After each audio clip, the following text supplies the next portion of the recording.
Alors, nous allons commencer la réunion aujourd'hui. Merci beaucoup d'être venu aujourd'hui pour ce webinaire. Je m'appelle Rachel Chanette, agente de communication avec les laboratoires nucléaires canadiens. Aujourd'hui, nous avons ce webinaire sur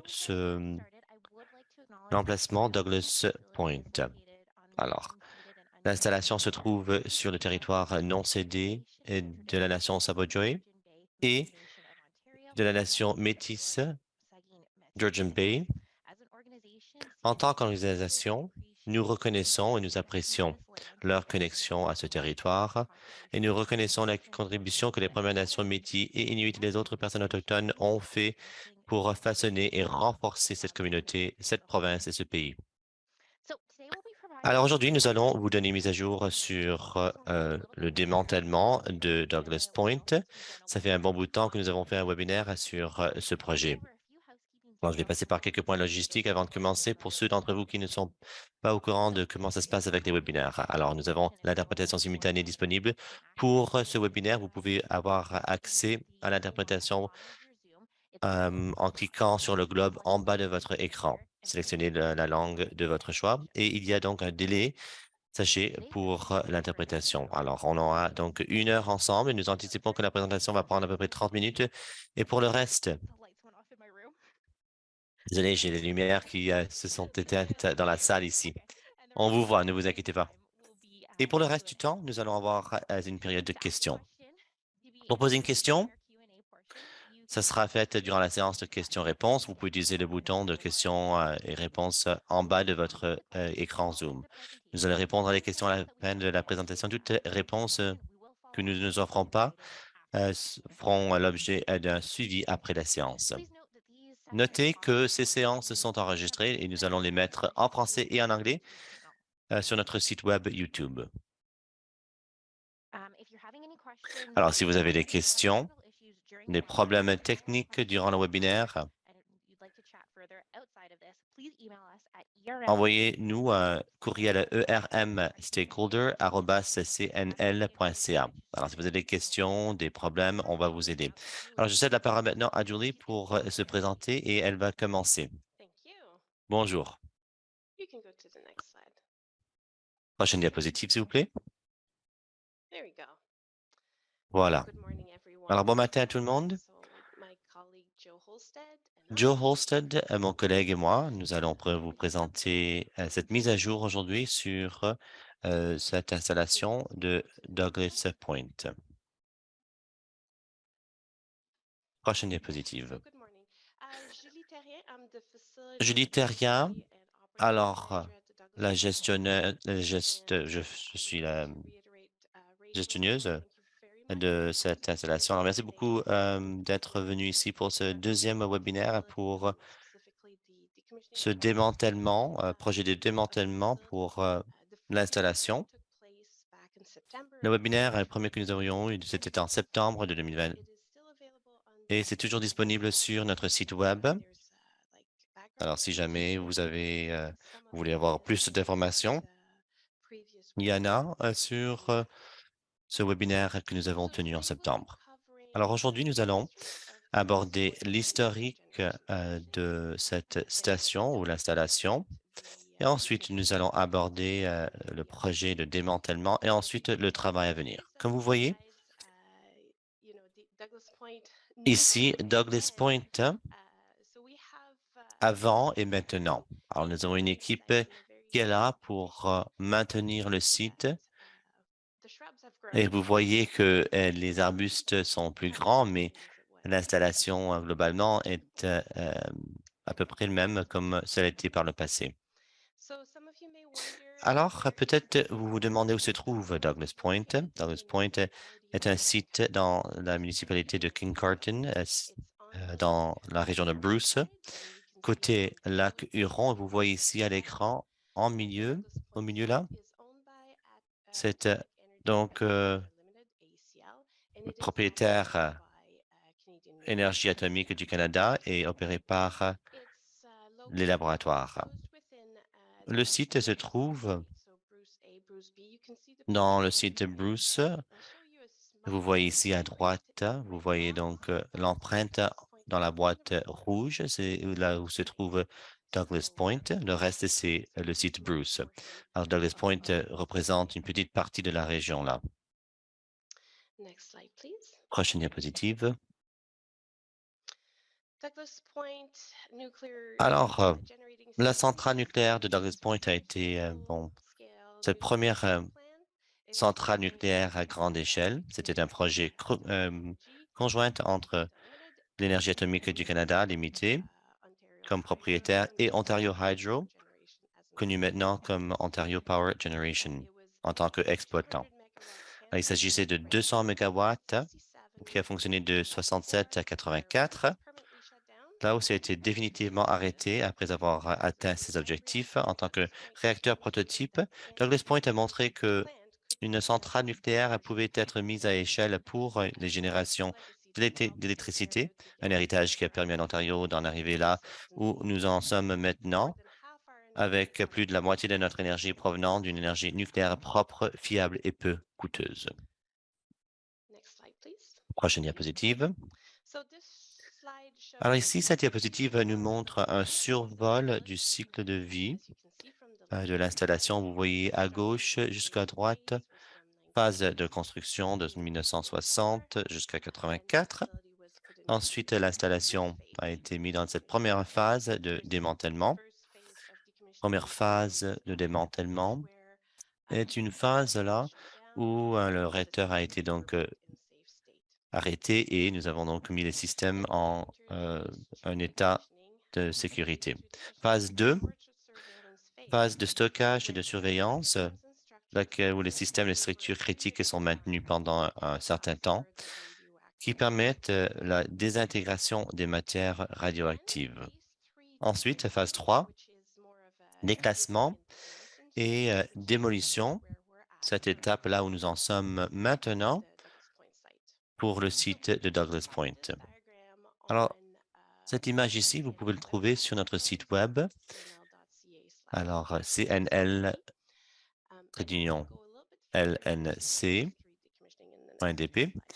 Et je vais parler maintenant du démantèlement pour les prochaines diapositives.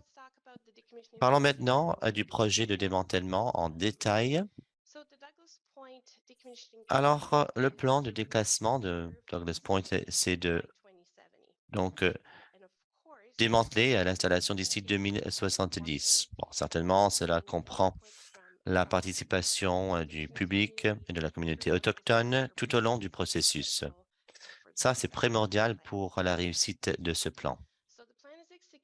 Alors, le plan, c'est de passer à la phase 3 du démantèlement, comme j'ai dit, c'est donc démantèlement et démolition. Alors là, on peut donc regrouper cela dans 5 parties. Alors, tout d'abord, c'est le bâtiment non nucléaire qui comprend les turbines et le bâtiment administratif, et je vais aborder plus de détails pour chaque point ici.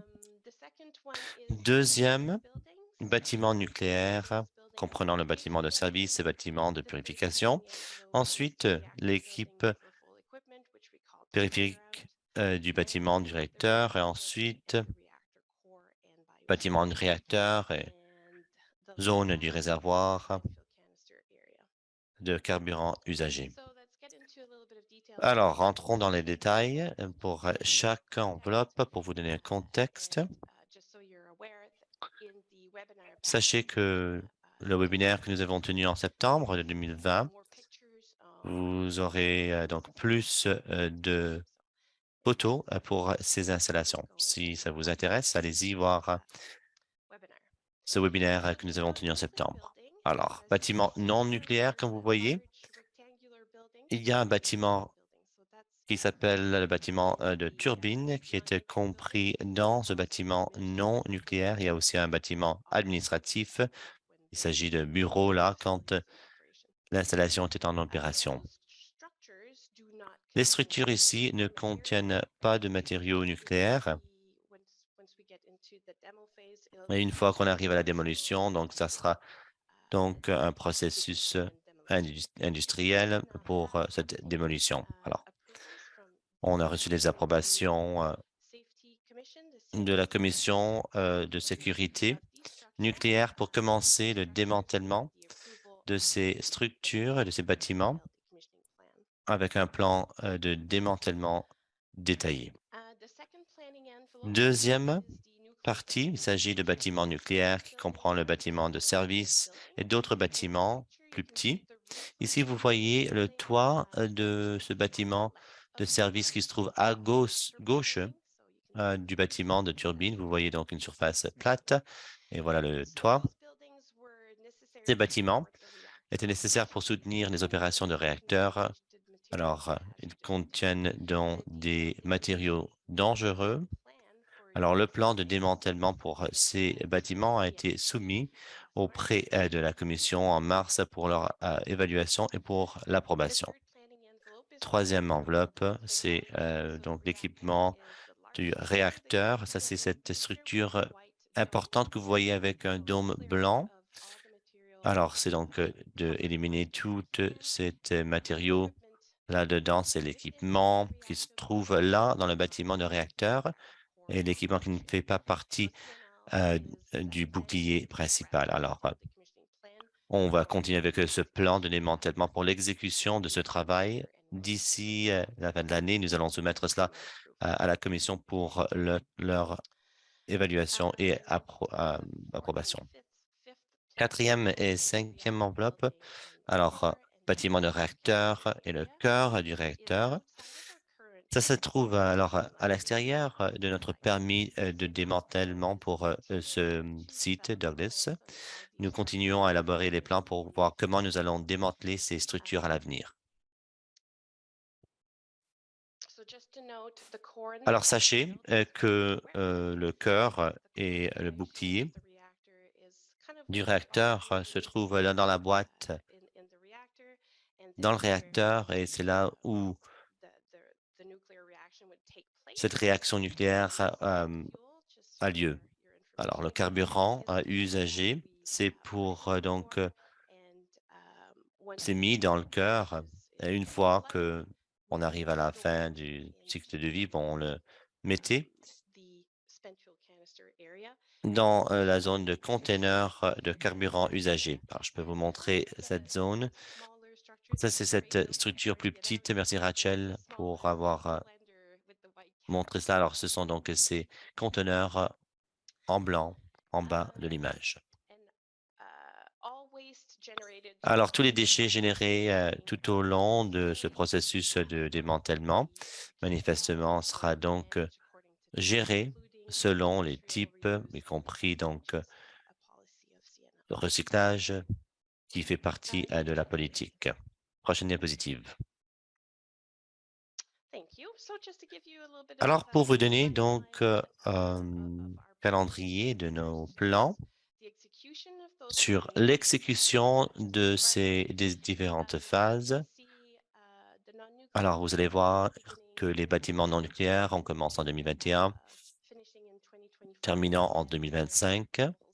Mon collègue Joel Holstad va vous donner une mise à jour par rapport à où nous en sommes avec cela. Le bâtiment nucléaire qui comprend, bon, bâtiment de purification, bâtiment de surface et tous les bâtiments qui se trouvaient à l'extérieur du réacteur, mais qui sont là pour soutenir le réacteur et les opérations du réacteur. Le plan, c'est de faire ça entre 2020 et 2025. Bâtiment, un réacteur. Ça sera fait entre 2024 et 2030. Et Joel, encore une fois, va nous donner une mise à jour là-dessus. Comme vous voyez, le bâtiment réacteur et cette zone de conteneurs de carburant usagé se trouve à l'extérieur de notre permis. Alors, ça sera fait donc après 2030, pardon. Et ici, vous voyez cette image qui était disponible sur notre site web. Rachel, prochaine diapositive. Alors, je parlais de déchets qui sera généré. Il y aura plusieurs genres de déchets générés. Tout d'abord, il s'agit de déchets non radiologiques, pas dangereux, comme donc l'acier, des matériaux de construction. Alors, on s'attend à ce que 90% de ces déchets sera recyclés, réutilisés et le reste sera envoyé au site d'enfouissement conventionnel. Alors, il y a donc des bâtiments plus vieux qui contiennent l'amiante. Alors, nous travaillons fort pour s'assurer qu'il y aura donc,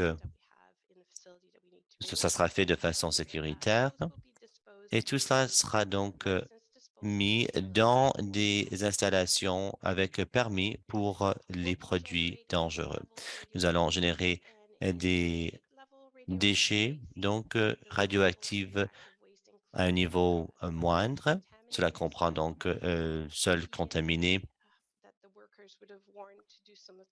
et tout ce qui a été donc apporté par le travailleur pour faire le travail et les métaux contaminés. Donc, les déchets à un niveau moyen, donc c'est là pour, par exemple, comme les débris ou les raisins. On estime que dans les 8 prochaines années, on aura donc 20 donc, colis de déchets radioactifs à un niveau moindre et donc un colis pour le niveau moyen qui sera donc envoyé à l'installation Chalk River. Bon, ça ne fait pas partie de cette période de permis pour le démantèlement de la zone de conteneurs. Nous avons donc un plan à long terme pour ces déchets à haut niveau donc c'est le carburant usagé que nous avons dans cette zone. Alors, l'organisation de gestion a le mandat pour élaborer une solution à long terme pour la gestion de tous ces conteneurs de carburant usagé. Et le carburant de Douglas Point sera donc envoyé à cette installation une fois que c'est disponible. Alors maintenant, je vais maintenant céder la parole à Joel Holstead, mon collègue, pour l'introduction et pour décrire le travail que nous avons déjà fait maintenant. Merci beaucoup, Julie. Alors, c'est à mon tour. Prochaine diapo, s'il vous plaît. Alors, parlons un peu des activités en cours. Alors, nous allons faire de la surveillance du stockage et nous préparer pour le déclassement plus tard. On met vraiment l'accent sur l'isolation et la distribution. Alors, on regarde l'ensemble du système d'alimentation. Dans les images du bas, à gauche, on voit les câbles verts. Alors, l'alimentation de l'édifice est bien identifiée avec les câbles verts. Cela nous aide dans les travaux un peu partout dans les installations. On a aussi reconfiguré tout notre système de détection des incendies. Là, c'est à l'image du centre, on voit un des panneaux. Puis, nous faisons une évaluation dans le bâtiment non nucléaire et dans les bâtiments déclassés, qui est le bâtiment nucléaire. On a commencé à évaluer un tunnel pour le transfert. Alors, c'est un tunnel qui est dessous les édifices en surface. Il n'y a aucun déchet radioactif dans ce tunnel. Nous allons perforer le tunnel pour retirer des échantillons et procéder à des lectures de radiation. Et nous allons planifier par la suite le transfert de ces déchets. Prochaine diapo.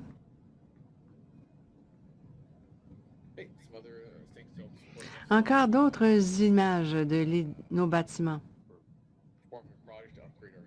Alors, nous allons mettre à niveau notre pompe. On a aussi un nouveau panneau de contrôle. Nous sommes aussi en train de réparer le toit du réacteur. On le voit bien dans l'image du milieu. Il y a eu quelques dommages en raison des oiseaux. Et sur la dernière image, ce sont les systèmes que l'on utilisait pour transporter à l'intérieur. On l'avait démantelé il y avait plusieurs années et on l'utilise pour retirer les déchets et le déclassement à l'intérieur du bâtiment et du réacteur. Alors, c'est la grue principale. Cette année, nous procédons à l'évaluation et nous procéderons aux réparations l'an prochain. Prochaine diapo.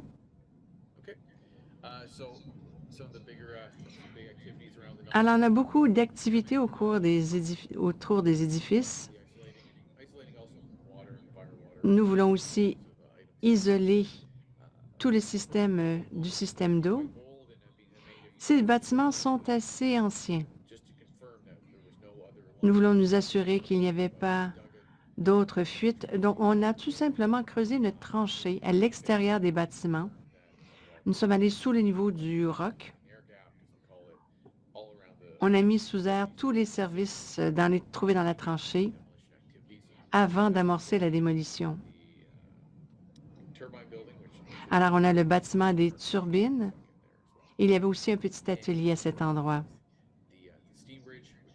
On a aussi, dans la passerelle qu'on voit au milieu, c'est le lien entre entre le bâtiment du réacteur et de la turbine. Nous allons tout démolir dans la prochaine année et le bâtiment de la turbine et le reste sera démoli dans les 2 prochaines années. Avant tout ça, nous allons également retirer l'amiante dans les édifices. À la droite, on voit ici les édifices connexes, l'édifice de la turbine et les édifices administratifs. Prochaine diapo. Pour l'édifice nucléaire, le bâtiment nucléaire, nous sommes dans la phase de planification de la démolition du bâtiment de purification, du bâtiment de service, des réservoirs de résine, etc. On n'arrive pas vraiment à voir le bâtiment de purification, mais on voit bien dans le diagramme de droite. Il est entre les deux. C'est le petit carré que l'on voit. Et on a aussi les réservoirs de résine. Prochaine diapo.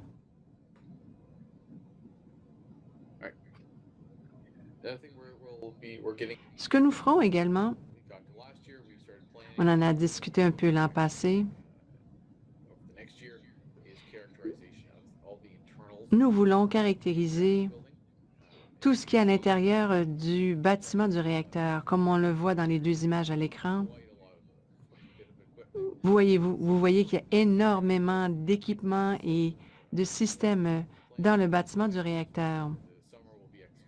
Nous sommes dans la planification à l'heure actuelle. Nous procédons à l'échantillonnage cet été et à l'évaluation de la portée des travaux. Cela nous aidera à procéder à la déclassification des tunnels et du bâtiment. Prochaine diapo. Alors ici, on a une autre équipe qui s'occupe de cela. C'est les travaux de soutien au déclassement. Ils vont utiliser des outils assez intéressants, comme on le voit à l'écran. Alors, en haut, à droite, c'est un petit drone sur chenille. À gauche, c'est une aire de travail et on voit bien que le personnel utilise un équipement de protection individuelle. Et en bas, à gauche, il y a encore de l'équipement. Nous prévoyons l'enlèvement du calendrier qui est encore installé. Prochaine diapositive. Alors, en résumé, c'est un peu les grandes activités. C'est un projet de grande ampleur. On a aussi de petits projets qui sont en cours simultanément. Mais c'était le gros de ce que nous allons faire. Y a-t-il des questions? Merci beaucoup à vous deux. Un instant, j'avais perdu mon image pendant quelques instants. Merci pour vos présentations. Nous avons quelques questions. Veuillez patienter.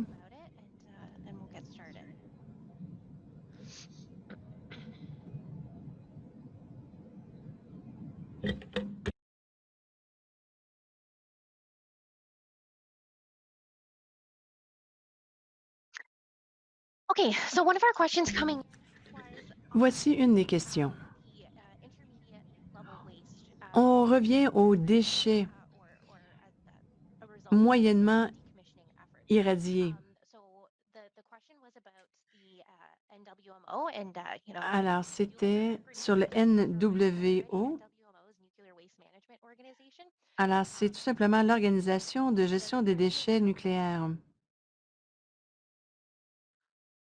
What CNL's preference is for Alors, on voulait savoir IWMO. quelles étaient les préférences du LNC. Information on the NWMO website. Pour l'instant, on n'a pas beaucoup Preference. d'informations. Il y a des efforts de consultation pour le dépôt géologique. Il y a des solutions proposées pour ces déchets de niveau intermédiaire.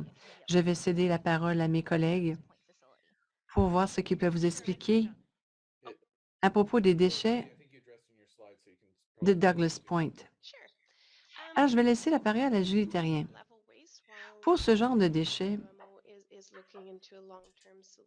on pense, l'organisme recherche une solution à long terme pour l'élimination de ces matières. Pour l'instant, nous allons envoyer ces déchets au site de Chalk River, car on a vraiment tous les systèmes nécessaires pour pouvoir les entreposer correctement. Thanks, Julie. The next question Merci is, beaucoup, Julie. what is the Prochaine estimated question. service life for the spent fuel canisters? Alors, quelle est la durée de vie estimée des cartouches de combustible usées? De mémoire, je pense que c'est 35 ou 50 ans. Mais ce que je peux vous dire, c'est que nous procédons à des inspections annuelles de toutes les grandes cartouches des barils afin de nous assurer que tout est encore intact et non dégradé. Nous faisons aussi l'entretien de la structure, des silos de stockage. Nous voulons nous assurer que tout est sécuritaire. Nous évaluons très attentivement. Et lorsqu'on arrive à la fin de la vie utile, nous aurons des options pour le combustible usé, notamment de procéder à une étude très complète de la structure pour prolonger la durée de vie du silo de stockage. Thanks, Julie. Next Merci question beaucoup, is, Julie. what proportion of the concrete Quelle est la proportion du béton qui pourra être éliminé sans aucune contamination? Encore une fois, je n'ai pas les statistiques exactes, mais je vous dirais que c'est une grande proportion. Sachez que les structures sont à 1 mètre dans le sol. Durant le processus de déclassement,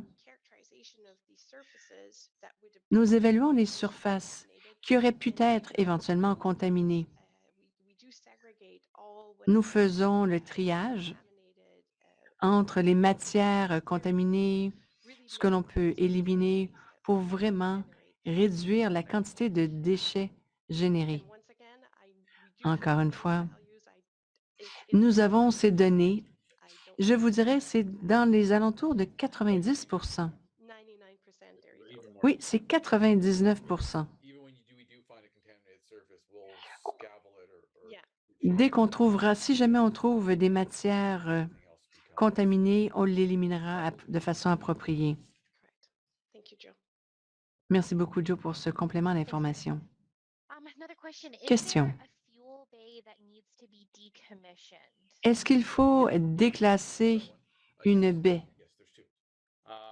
En fait, on en a deux. The process is being characterized, Ce sont des travées de combustible ou plutôt des piscines de combustible. characterize them, and yes, they Nous devons les évaluer, les caractériser, detailed decommissioning plan et cela fait partie de notre plan de déclassement détaillé. included. Exactement. Cela fait partie du bâtiment de service. Cela est inclus dans les travaux que nous avons soumis à la Commission canadienne de sûreté nucléaire. Lots of questions coming in now. This is great. On commence à recevoir plusieurs questions maintenant. Move the non-nuclear buildings Pourquoi to just, well, démolir les bâtiments non nucléaires? to shatter Il y aura-t-il un bâtiment temporaire pour que le personnel puisse prendre une douche et se changer? Y a-t-il des vestiaires? En fait, l'idée, c'est d'éliminer et de démolir tous les bâtiments. Nous allons démolir le bâtiment non nucléaire, mais nous allons dégager de l'espace autour du bâtiment nucléaire afin de pouvoir procéder à la démolition. C'est une façon logique d'aborder les travaux. Quant aux nous avons avoir une remorque sur place pour le personnel. Nous aurons également une remorque avec des douches et des vestiaires. Nous allons utiliser des remorques portables. J'aimerais rajouter, dit Mme Terrien, que l'édifice, le bâtiment non nucléaire, on pourrait penser qu'on pourrait le réutiliser, mais le bâtiment est très ancien. Il y a beaucoup d'entretien pour qu'on puisse continuer de l'utiliser et qu'il soit sécuritaire. C'est l'une des raisons, en fait, pour laquelle nous le démolissons au début. C'est aussi une économie d'argent, car on ne peut plus vraiment les utiliser. Thanks, guys. Merci Okay. beaucoup. Autre question. High-level materials to Chalk River over 8 years. Alors, vous avez parlé d'un transport de matière sur une période de 8 ans à Chalk River. Just to Peut-être, Julie, on pourrait highlight the timeline. I can pull up souligner le calendrier the graphic d'exécution. up if that's helpful. Nous allons peut-être mettre le graphique à l'écran. Est-ce que ça pourrait vous être utile? Oui, ça serait bien. Alors, sur une période de 8 ans, c'est vraiment la portée approuvée dans le cadre de notre licence. C'est le bâtiment non nucléaire, les bâtiments nucléaires, le bâtiment du réacteur et du cœur du réacteur. Pouvez-vous répéter la question? C'est sur la période de 8 ans, n'est-ce pas? An approximate end date. Oui, avez-vous une date butoir? À quel moment allez-vous terminer le transport? C'est pour l'ensemble? On parle de 27 ans. Pardon, de 2070. On a déjà une autorisation pour les 3 premiers blocs. Par la suite, nous devons présenter des plans pour le bâtiment du réacteur, le cœur du réacteur et la zone du réservoir du combustible usé. Ce sera fait par la suite. Nous allons présenter tout ça à la Commission canadienne de sécurité nucléaire et nous demanderons une prolongation de notre licence. D'ici là, nous aurons le temps de bien planifier et d'avoir une date finale et d'achèvement des travaux pour les plans d'exécution de la phase 3. Yeah, J'espère que ça répond à votre question. answer the question as Si jamais on n'a pas répondu de façon appropriée, n'hésitez pas à nous envoyer un courriel, c'est ermstakeholders@cnl.ca. Pour toute clarification également, n'hésitez pas à communiquer avec nous par courriel. Okay. Is there a plan to send the Calandria to Chalk River? Allez-vous envoyer le calendrier à Chalk River? Réponse. C'est en dehors de la période de licence. Cela fait vraiment partie du cœur du réacteur et de l'équipement périphérique du bâtiment du réacteur. Le plan, comme l'a mentionné Joe, nous voulons mieux comprendre où nous en sommes avec le réacteur et comment nous allons gérer ces déchets. Pour l'instant, les plans n'ont pas été finalisés. Nous y travaillons. Nous n'avons pas non plus l'autorisation de la Commission canadienne de sûreté nucléaire de déplacer ou de commencer le déclassement du calendrier. Thanks, Julie. Merci, Julie. Um, Prochaine question. do you have a temporary facility to support breathing air as your staff? Avez-vous un édifice temporaire pour la circulation d'air, étant donné que votre personnel utilise des vêtements de protection? Pour l'air respirable, c'est qu'on a des petits chariots portables. On a des équipements et des costumes de plastique. Alors, ce sont vraiment des petits chariots mobiles qui seront utilisés pour les respirateurs. On a une autre question concernant les bâtiments nucléaires. Quel est le niveau de radiation? La réponse est « ça dépend ». the very highest level, I mean, Alors, les plus hauts niveaux, je vous dirais, getting a sense of that now as far as the, on commence simplement à avoir une idée. answer on that. Pour l'instant, je n'arrive pas à vous donner une réponse précise. Radiological hazards are there tend to Pour come l'instant, of, held up, like heavy water held up in c'est de lines. l'eau lourde, Not as much radiological fields. mais ce n'est pas vraiment des champs The calantria itself. de radiation, sauf tout le secteur aux alentours du calendrier. En fait, on peut être debout devant le calendrier sans aucun problème pendant une certaine durée de temps, sans avoir atteint les doses limites. Par le passé, les niveaux étaient assez élevés. Nous avons appliqué de la résine il y a de ça 3 ans. Les niveaux ont baissé. À cette époque, c'était des centaines.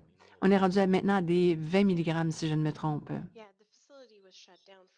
Le bâtiment est fermé depuis une trentaine d'années. Les matériaux se sont déjà dégradés. Merci beaucoup. Question de clarification. J'aimerais revenir à l'échéancier, Julie. Alors, il y aura 20 expéditions de matière sur 8 ans. Est-ce que vous avez réussi à terminer tous les travaux avant 2070? En fait, nous allons terminer les 20 expéditions à la fin des 8 années.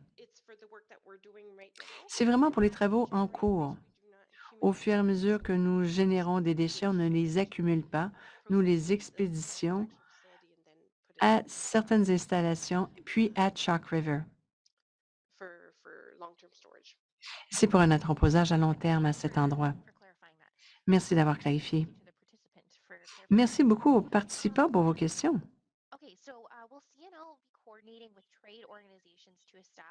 Allez-vous coordonner avec des organismes de coordination pour toute la phase de déclassification? Joe. On a des entrepreneurs, des sous-traitants, et ces sous-traitants travaillent avec ces organismes. Nous ne travaillons pas directement avec eux. Merci, Joe. On a quelques questions concernant les coûts et les budgets de déclassement pour Douglas Point. Je ne sais pas si on veut en parler durant le webinaire, à moins que vous ne soyez à l'aise avec cette question, mais on peut se pencher là-dessus et vous répondre par la suite.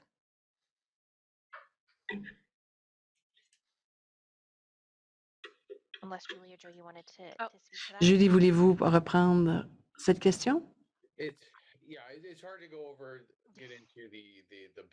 Alors, c'est difficile de parler des points du budget maintenant parce que, bon, il s'agit de plusieurs facteurs. Et bon, on est seulement sanctionné pour faire une partie. Et bon, alors c'est difficile de vous donner donc un chiffre précis.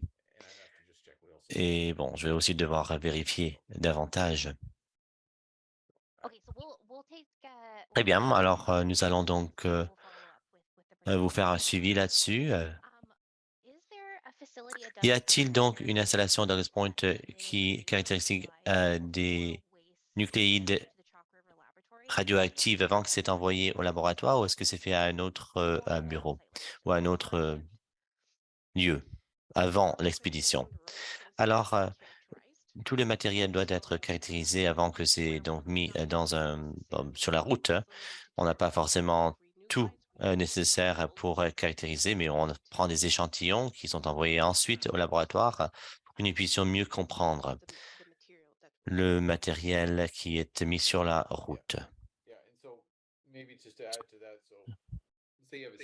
Disons que vous avez un système. La première chose qu'il faut faire, il faut analyser si on voit des instruments. On obtient l'information nécessaire, comme je l'ai dit, prochaine étape, c'est de prendre l'échantillon et ensuite on envoie ça au laboratoire pour avoir donc l'analyse du produit ou du matériel.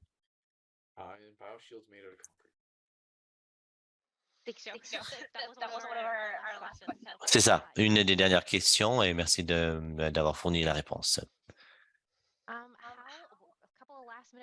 Quelques autres questions ici. comment est-ce que le IOW donc va pouvoir faire l'emballage et l'expédition? Y aura-t-il donc une réduction de taille avant l'expédition? Oui, Joe, allez-y. It's hard to tell exactly how it's going to be Alors, c'est difficile de vous dire comment on va expédier cela. because Ça sera donc depends on the item, emballé. but it'll be an approved Ça sera donc dans bon, des fûts approuvés. size reducing on site. Pour la réduction des tailles sur le site, il y aura certains, oui, Parts of the system. dans certaines parties du système, là où nous croyons, bon, We try to remove the components. ça sera là pour éliminer les éléments. Fit into the shipping packages. Ensuite, on va les mettre dans les emballages et ensuite, ça sera envoyé à Chalk River ou peut-être ça sera donc pour un autre lieu d'entreposage pour un stockage à long terme. Awesome, thanks. Très bien, merci. We did have a couple of more Il y avait questions quelques autres questions sur, DGR. So, I did just want to mention that sur le NWMO et GDR. GDR.